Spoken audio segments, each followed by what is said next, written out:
ചാരസംഘടനകൾക്കും intelligence ഏജൻസികൾക്കും തലവേദനയായിക്കൊണ്ടിരിക്കുന്ന ഒരു വിഷയമാണ് ഇന്നത്തെ ടോപ്പിക് ബുള്ളറ്റിനിൽ ചർച്ച ചെയ്യുന്നത്.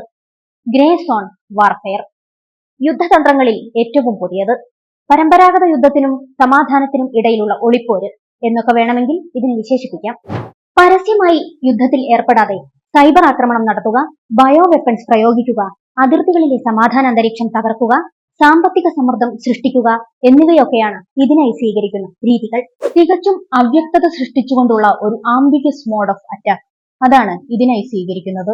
ഒരു രാഷ്ട്രത്തിന്റെ ടെക്നോളജിക്കൽ അഡ്വാൻസ്മെന്റ്സ് യുദ്ധവുമായി കൂട്ടിച്ചേർത്ത് വായിക്കേണ്ടി വരുന്നതും ഇവിടെയാണ്. റഷ്യ ചൈന തായ്വാൻ പ്രശ്നങ്ങൾ ഇതിന് ഉദാഹരണങ്ങളാണ്.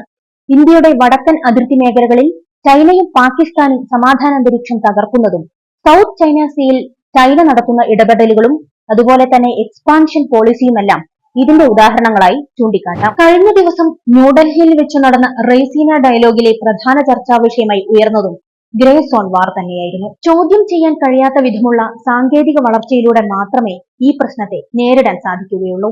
ആർട്ടിഫിഷ്യൽ ഇന്റലിജൻസ്, ഇലക്ട്രോണിക് കേപ്പബിലിറ്റി, അതുപോലെ തന്നെ സൈബർ സാങ്കേതിക മേഖലയുടെ വളർച്ച എന്നിവയെ ഉപയോഗപ്പെടുത്തിക്കൊണ്ട് ഇന്ത്യക്ക് മാത്രമായി തന്ത്രങ്ങൾ മെനയുക എന്നതാണ് ഇതിനുവേണ്ടി ചെയ്യാൻ സാധിക്കുന്നത്.